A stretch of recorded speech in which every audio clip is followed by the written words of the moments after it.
आप पहला इफेक्ट पढ़ें कि रेड रेन होती है, लाल रंग की बारिश होती है, रक्त वर्षा नहीं होती, रेड रेन। इससे ग्लोबल वार्मिंग होने लगता है, यानी टेम्परेचर पृथ्वी का बढ़ने लगता है। आप देखिए ना, इतने ज्यादा उल्कापिंड एंट्री मारेंगे मेट्रॉइड और वो जलने लगेंगे, जलेंगे तो टेम्परेचर बढ़ेगा, टेम्परेचर बढ़ने से ग्लोबल वार्मिंग होती है। तो इनसे ग्लोबल वार्मिंग की भी समस्या उत्पन्न हो जाती है। ग्लोबल वार्मिंग शब्द बैली बेकल ने दिया था। एसएससी सीजीएल का क्वेश्चन है कि ग्लोबल वार्मिंग शब्द किसने दिया था।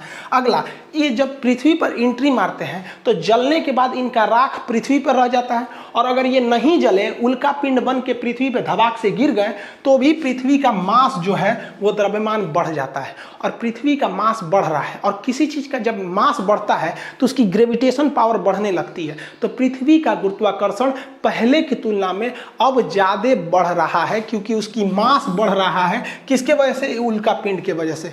और अगला इफेक्ट क्या पड़ता है? अगर कोई चीज घूम रही है, जैसे हम ऐसे ऐसे घूम रहे हैं तो घूर्णन कर रहे हैं, तो हमारे ऊपर बोझा लाद दीजिएगा ना, 4-5 किलो का सामान लाद दीजिएगा तो हमारी स्पीड घट जाती है। तो ये एक्स्ट्रा बोझ ही तो है जो पृथ्वी पर आके गिर रहा है, जिस वजह से पृथ्वी की जो घूमने की रफ्तार है वो घटते जा रही है। क्या हो रही है? घट रही है। तो आज से लगभग 900 मिलियन पहले पृथ्वी बहुत तेज घूमती थी, तो 18 घंटे का ही दिन होता था। अभी थोड़ा लुसुर लुसुर घूम रही है, तो लुसुर लुसुर घूमने से दिन अभी 24 घंटा का हो गया है।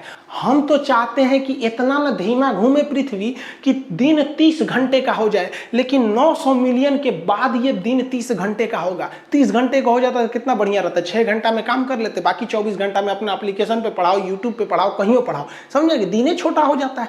तो आने वाले 900 मिलियन साल बाद पृथ्वी पर इतना उल्का पिंड गिरेगा कि एकदम ये लुसरा हो जाएगी। लुसु लुसु समझते हैं, लेजी, और इतना धीमा हो जाएगा कि 30 घंटे का क्या होगा? एक दिन होगा। जल्दी हो इसका काम। आपको पता है कि पृथ्वी झुकी हुई है, तो इसका अगला इफेक्ट ना इसके झुकाव पे पड़ता है। कोई चीज झुका है, ओके, और ला दिए ऐसे, और ला दिए ऐसे ऐसे, तो और झुक जाएगा। तो आज से लगभग मतलब कई 41 या 42 हजार साल पहले पृथ्वी महज 21 डिग्री पर झुकी हुई थी, लेकिन ये उल्का पिंड धबाक धबाक धबाक गिर गिर के इसको 23.5 डिग्री पर झुका दी है। और एक्यूरेट में अब जो पृथ्वी है वो 23.5 नहीं बल्कि 24 डिग्री के करीब पहुंच चुकी है। इसका मैग्नेटिक पोल भी खिसक है।